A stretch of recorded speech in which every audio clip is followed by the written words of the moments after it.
আলহামদুলিল্লাহ রাব্বিল আলামিন। সকল প্রশংসা মহান রাব্বিল আলামিনের, যিনি আমাদেরকে 18,000 মাখলুকাতের মধ্যে সৃষ্টি সহায়ক হিসেবে সৃষ্টি করেছেন। শুধু সৃষ্টি করেছেন, দেননি, দিয়েছেন আমাদেরকে গাইডলাইন হিসেবে মহাগ্রন্থ আল কোরআন। এর সাথে আমাদেরকে অসংখ্য নবী রাসূল পাঠিয়েছেন।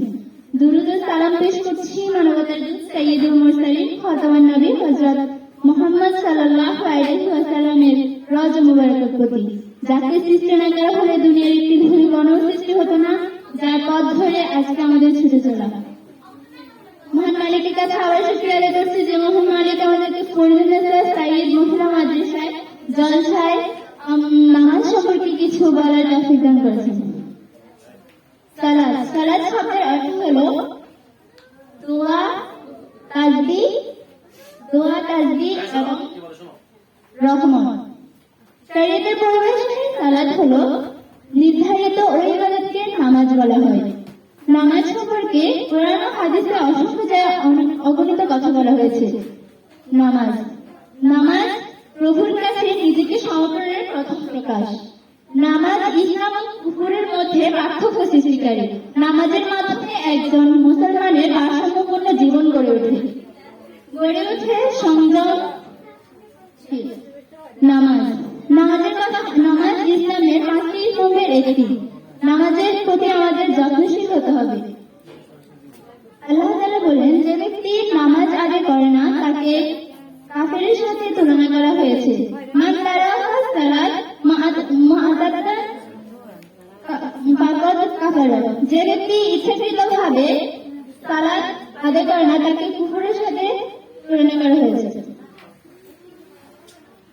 নামাজের কথা আল্লাহর রাসূল অনেক বলেছেন।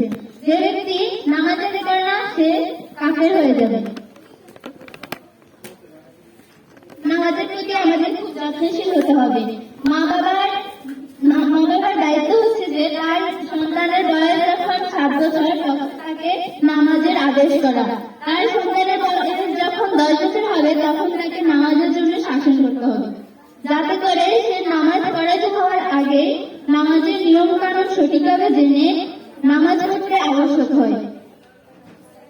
কোন ব্যক্তি যখন লা ইলাহা ইল্লাল্লাহু মুহাম্মাদুর রাসূলুল্লাহ সাল্লাল্লাহু আলাইহি ওয়াসাল্লাম এই কালিমাটি পড়ে, তখন এরপরে তার জন্য আল্লাহ তাআলা ফরজ করেছেন নামাজ। কিয়ামতের দিন সর্বপ্রথম নামাজের হিসাব নেবেন। যদিও সে নামাজে যা যা পড়ে তা জানে না, তবুও তাকে নামাজ পড়তে হবে। নামাজ এক ওয়াক্ত ছাড়া যাবে না। মিফতাহুল জান্নাতুস সালাত।